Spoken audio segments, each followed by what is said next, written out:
Bab 1132, Miliuner. Apa kamu bercanda? Benar-benar membelinya? Hebat. Sudah membelinya. Sungguh tidak boleh menilai orang dari penampilannya. Sudah aku bilang tadi, pemuda ini terlihat luar biasa. Kapan kamu bilang seperti itu? Kenapa aku tidak mendengarnya? Orang-orang di sekitarnya mulai berbisik lagi, tetapi kali ini nada bicara mereka sudah berubah.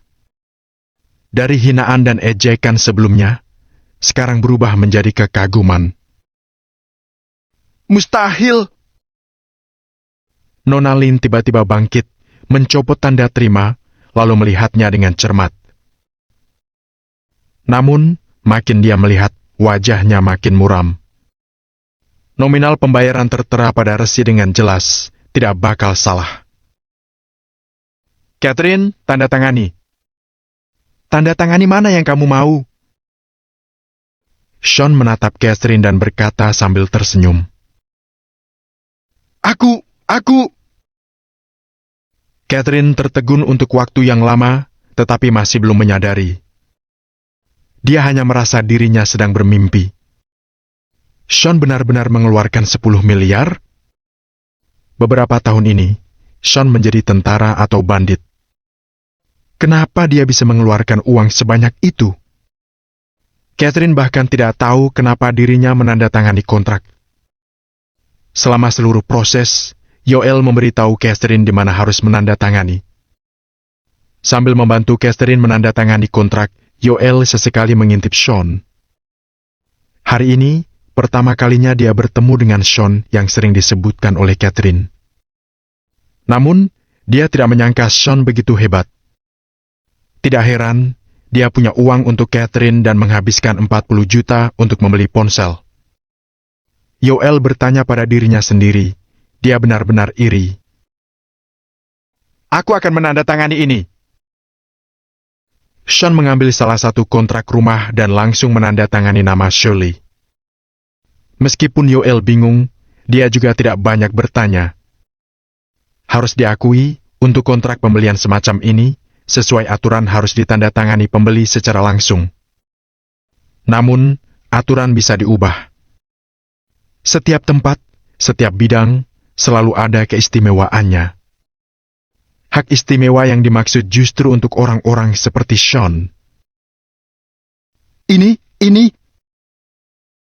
Wajah Nona Lin sangat muram.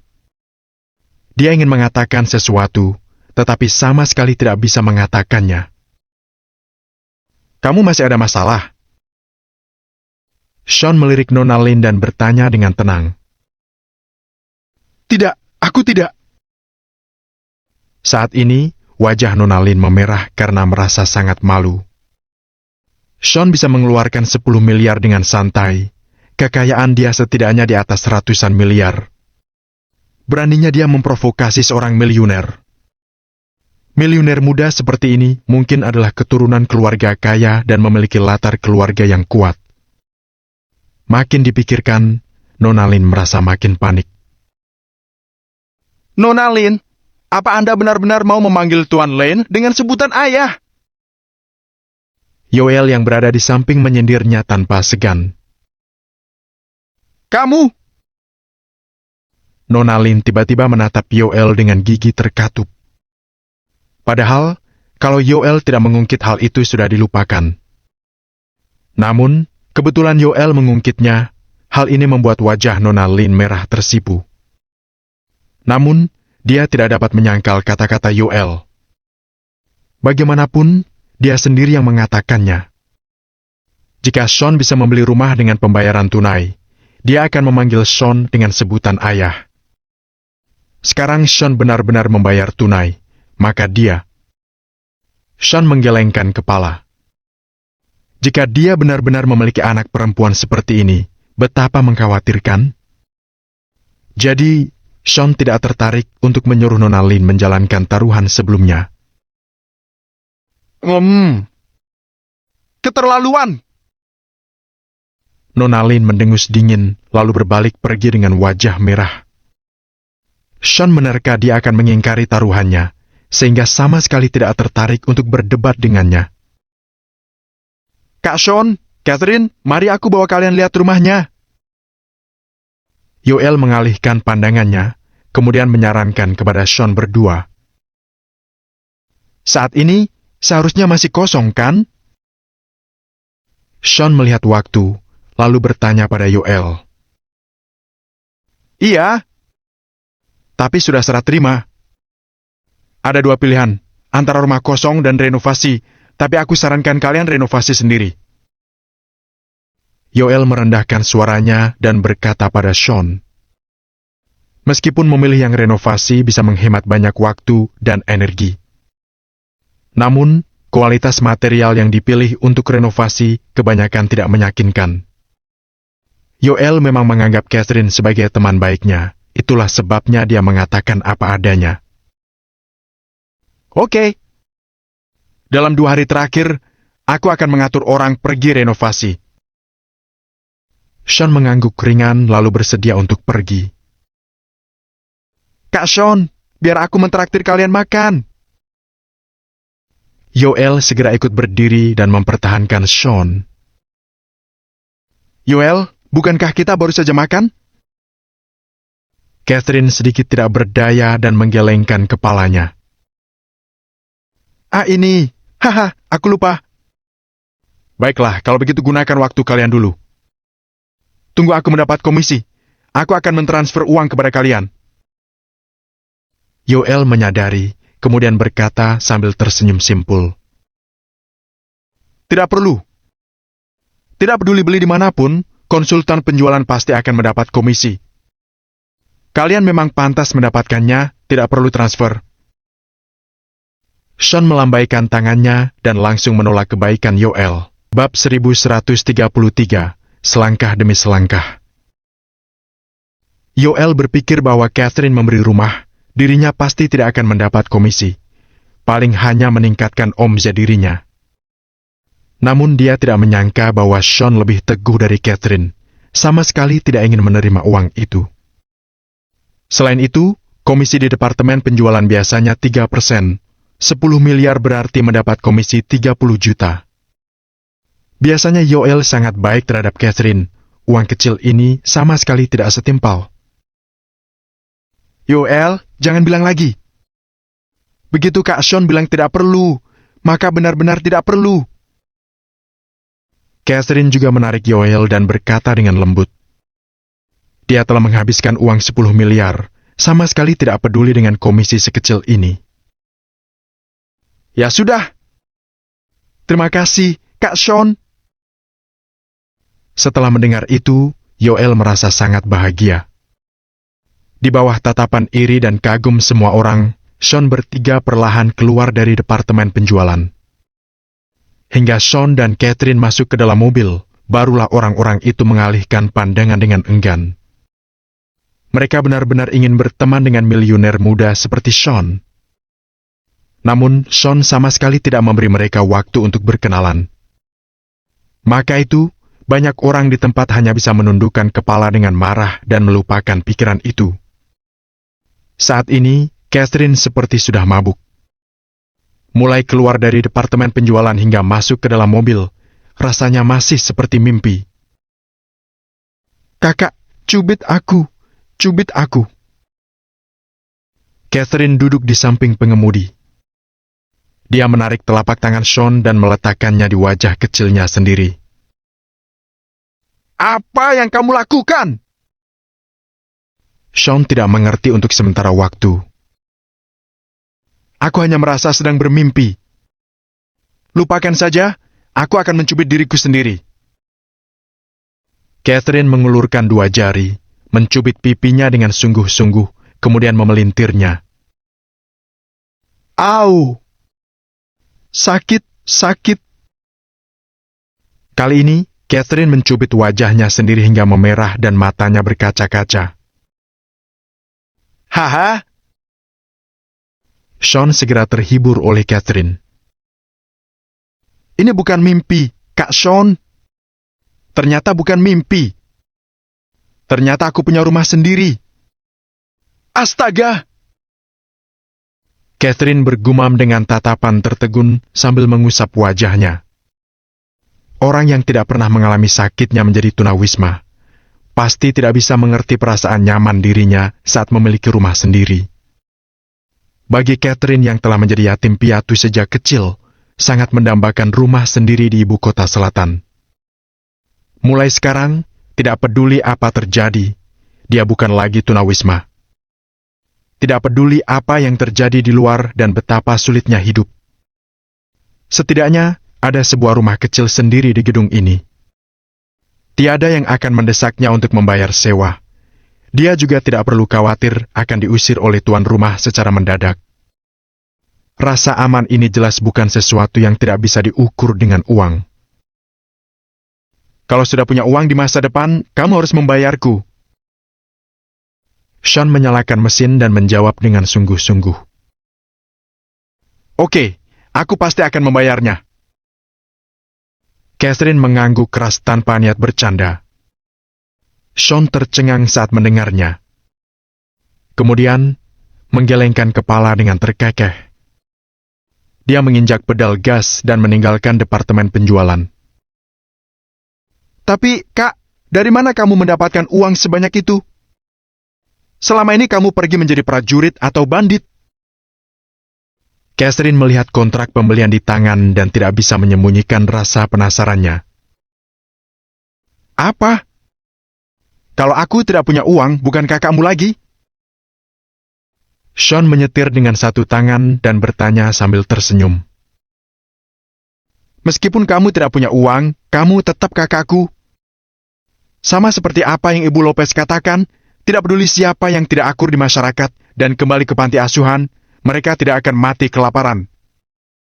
Aku dan Ibu Lopez selalu menunggu kalian di sini. Catherine meletakkan kontrak dan menatap Sean dengan serius. Mendengar itu, Sean langsung diam.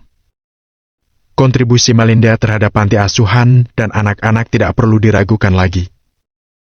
Dia mengabdikan separuh masa mudanya untuk panti asuhan. Tidak pernah mengeluh tentang kerja kerasnya. Mengorbankan segala yang dia miliki, membesarkan ratusan anak gelandangan. Cinta kasih seperti ini tidak perlu banyak cerita. Kak Sean, apa aku perlu memberitahu Ibu Lopez tentang hal ini? Catherine terdiam sebentar dan menunjuk lagi ke kontrak di tangannya.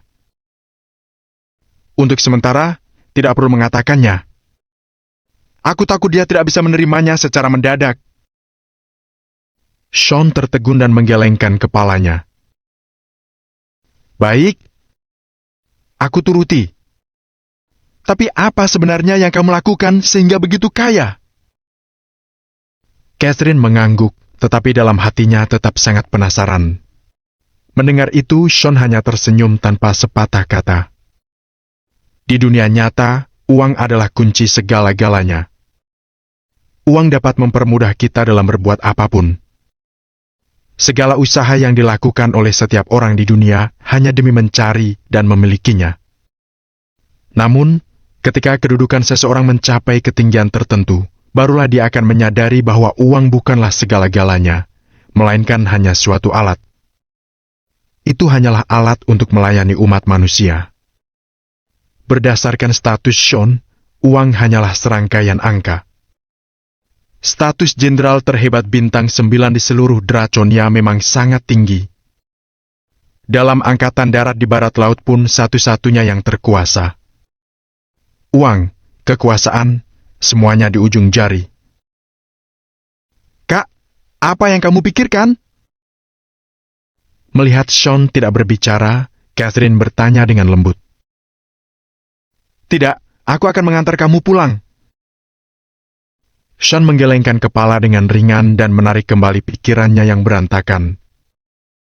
Dia sangat memahami bahwa begitu dia menginjak jalan kembali ke angkatan darat di barat laut dan membalas dendam kepada Odem, mungkin tidak ada lagi waktu untuk berhenti dan beristirahat. Jadi, sebelum pergi, dia ingin membalas kebaikan Melinda dan lainnya yang sudah baik padanya. Sedangkan hal lain harus dilakukan selangkah demi selangkah.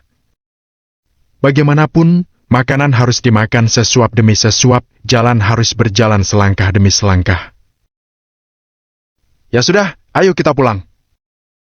Tadi Ibu Lopez menelponku seperti ingin memberitahukan sesuatu. Aku harus segera pulang untuk melihatnya. Catherine mengangguk lembut dan menunduk secara diam menghadap kontrak pembelian. Panti asuhan distrik Springfield.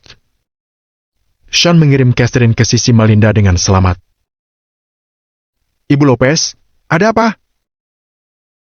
Sean menemukan bahwa Melinda tampak sedikit tidak bahagia. Matanya bahkan kemerahan seperti baru saja menangis. Catherine juga menemukan itu dan terus bertanya dengan khawatir. Ada apa? Melinda tersenyum lalu bertanya pada dua orang di belakangnya. Ibu Lopez, kenapa kamu menangis? Apa ada yang menindasmu? Apa Vincent menindasmu setelah kami pergi? Catherine bertanya dengan mata lebar dan sambil mengerutkan kening. Bab 1134, orang hebat tidak dapat melawan preman lokal? Tidak, gadis bodoh, mana berani dia menindasku? Bagaimanapun, aku adalah ibunya. Melinda tersenyum dan segera menjelaskan sambil melambaikan tangannya. Dia tidak jarang menindas kita.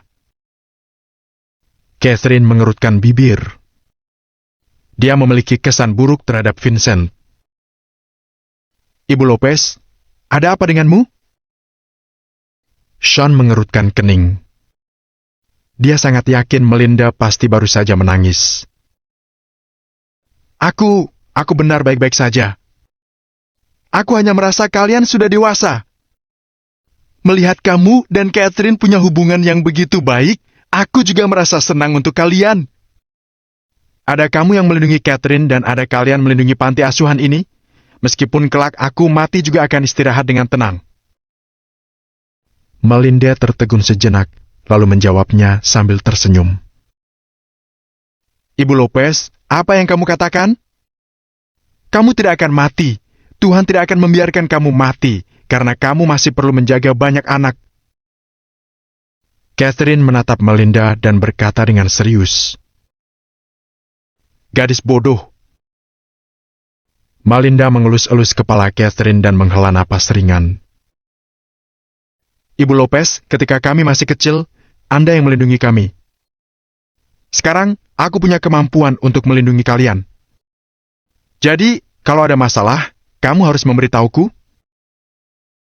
Sean menatap Melinda. Nada bicaranya sangat serius. Anak baik, aku tahu. Melinda mengangguk ringan dengan ekspresi lega. Di mana mesin cucinya? Catherine melihat pakaian yang dijemur di kejauhan dan berpikir untuk memindahkan mesin cuci bersama Melinda ke dalam rumah. Tadi aku pindah ke dalam setelah menggunakannya. Melinda tertegun sejenak, lalu segera menjelaskan. Waduh, lain kali tunggu saya pulang saja. Catherine sedikit tidak berdaya dan berkata kepada Melinda. Baik. Sean masih ada urusan. Cepat pergi urus saja. Melinda mengangguk, lalu menatap Sean lagi. Sean melihat sekeliling panti asuhan, lalu mengangguk dan berpamitan pada mereka berdua. Melihat punggung kepergian Sean, mulut Melinda bergerak. Sepertinya ingin mengatakan sesuatu. Namun, pada akhirnya dia tidak mengatakan apa-apa. Tatapannya makin rumit, seolah-olah ada sesuatu yang tidak bisa diungkapkan. Huff. Melinda menghela napas ringan, lalu perlahan berjalan menuju kamar. Villa Riverfall. Shirley, bagaimana kalau kita pergi saja? Charmaine datang ke kamar Shirley dan berkata setelah ragu-ragu selama beberapa detik. Memang kita mau kemana? Shirley sedikit tidak berdaya. Dia juga pernah memikirkan hal ini. Namun, Tidak ada tempat tinggal bagi mereka bertiga di ibu kota selatan yang sebesar ini.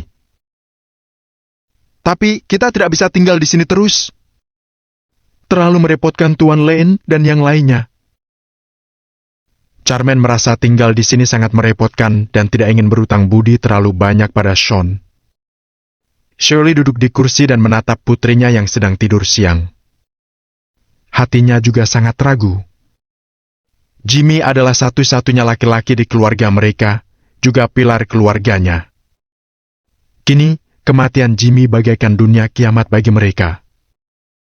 Namun, hidup harus dilanjutkan. Demi anak, mereka tidak boleh mati begitu saja. Meskipun Tuan Lane bantu kita menuntut keadilan, tapi pengembangan lahan itu akan memakan waktu. Apa kita harus tinggal di sini terus? Melihat Shirley tidak berbicara, Charmaine bertanya lagi. Bu, tunggu sebentar.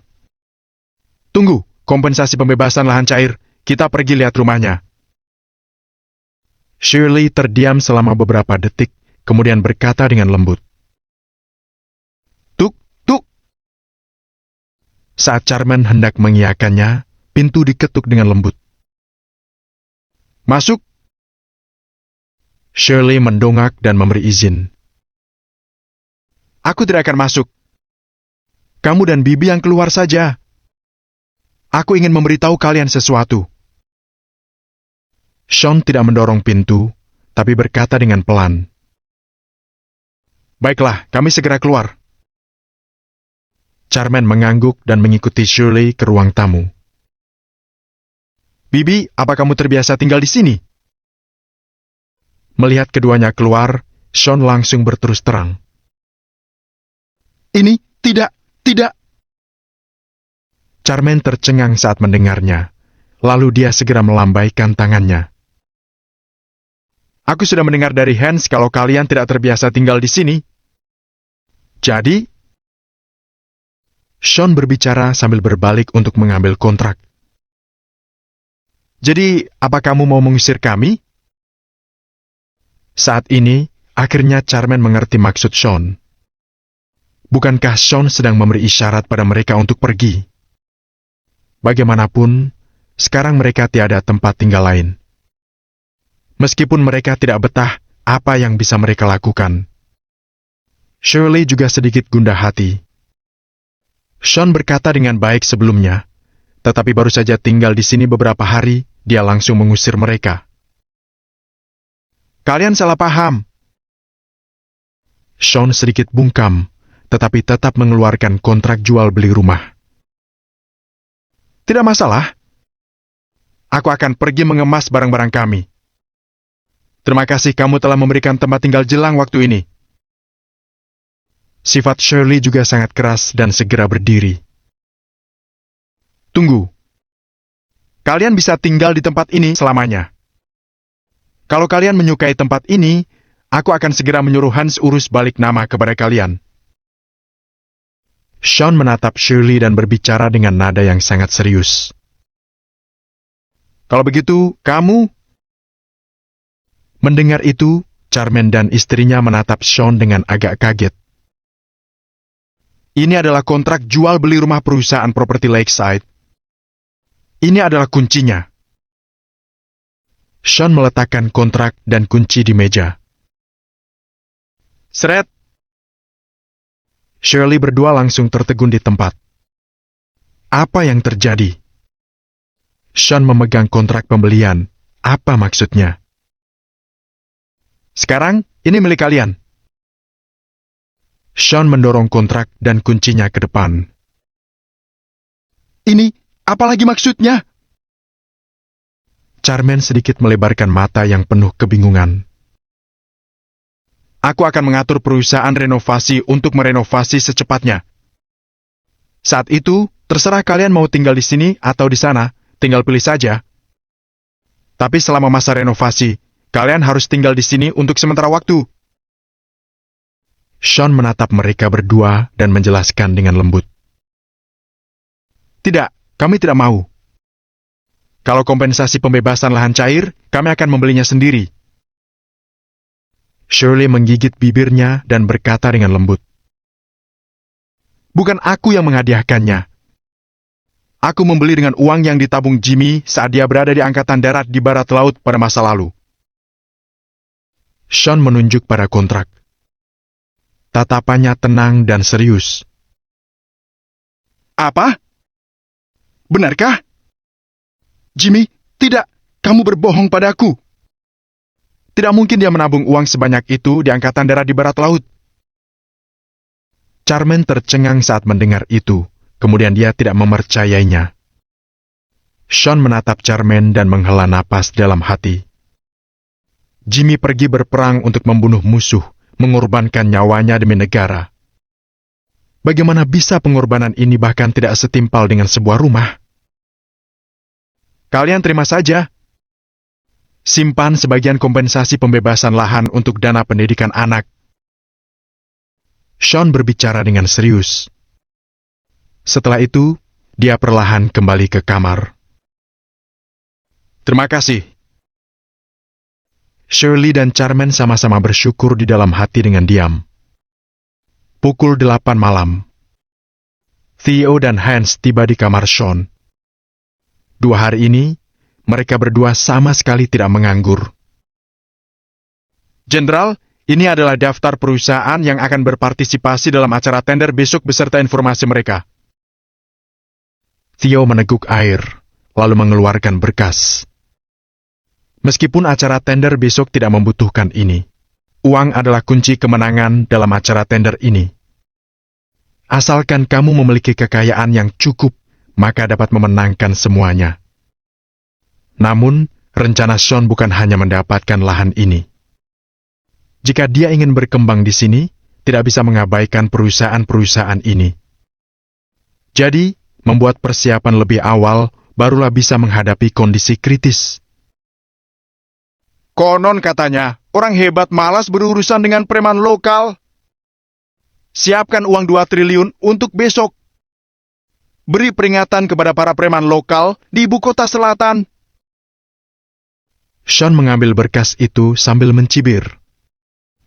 Bab 1135 tiba-tiba menghilang. 2 triliun!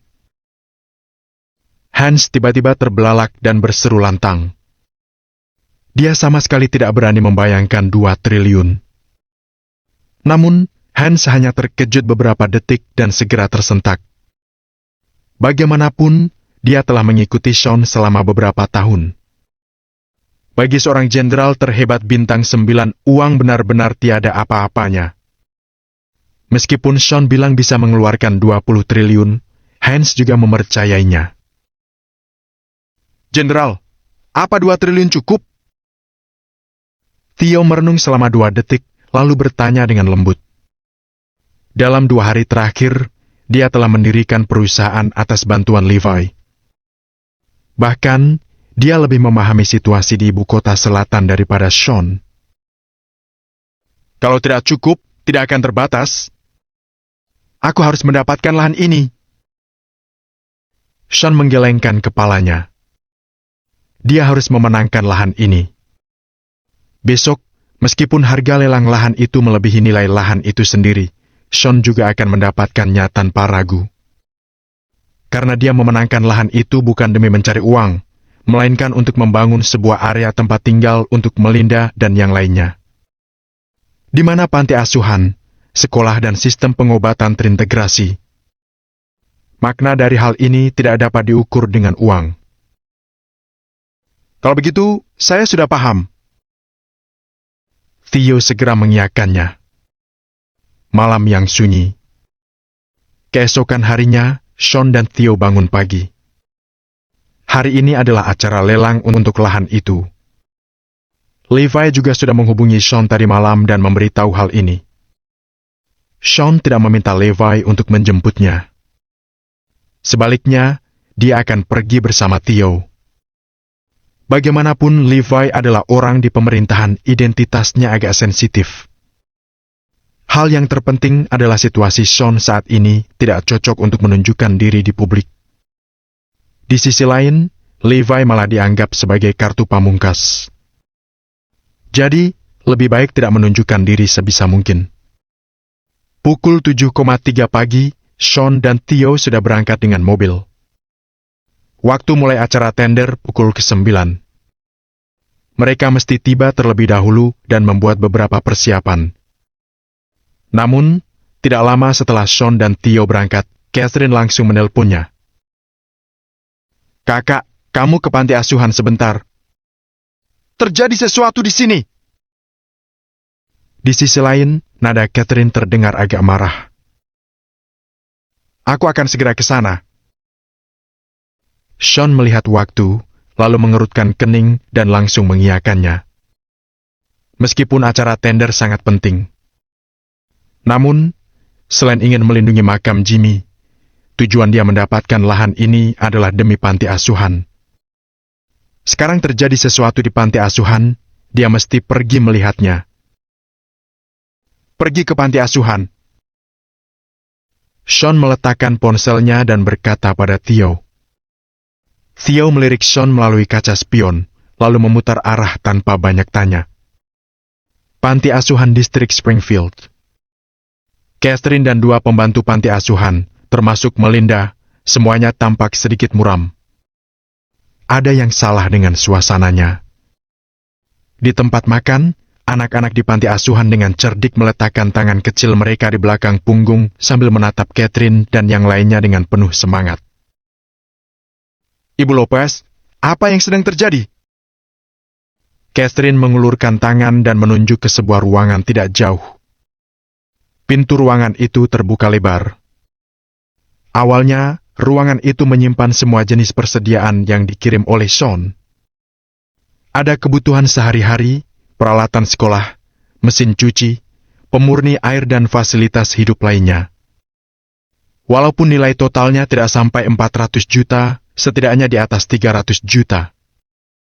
Namun, sekarang ruangan itu kosong. Persediaan yang disumbangkan oleh Sean, bahkan tempat tidur pun tidak tersisa. "Ini?" Melinda sedikit menggertakkan gigi, seolah-olah menyembunyikan sesuatu. "Ibu Lopez, apa yang Anda rahasiakan dariku?" Saat Catherine berbicara, dia merasa agak sedih. Pagi ini, ketika dia membawa anak-anak pergi sarapan, awalnya dia akan memindah susu keluar dan membagikan 1 botol kepada setiap anak. Namun, begitu pintu dibuka, dalamnya kosong. Semua persediaan hilang. Ketika bertanya pada Melinda, dia tersendat dan tak bisa berkata apa-apa. Hal ini membuat Catherine merasa sangat tidak senang. "Bu Lopez, apa kamu menjual barang-barang itu secara diam-diam?" Salah satu perawat bertanya sambil mengerutkan kening. Kedua perawat ini juga termasuk karyawan di panti asuhan. Namun, mereka tidak menganggap Melinda sebagai bos mereka karena mereka adalah relawan dan tidak menerima bayaran. Mereka benar-benar ingin melakukan sesuatu untuk panti asuhan secara ikhlas. Saat melihat pemandangan ini, tentu saja hatinya merasa tidak nyaman. "Aku tidak." Melinda menggelengkan kepala dan menjawab dengan lembut.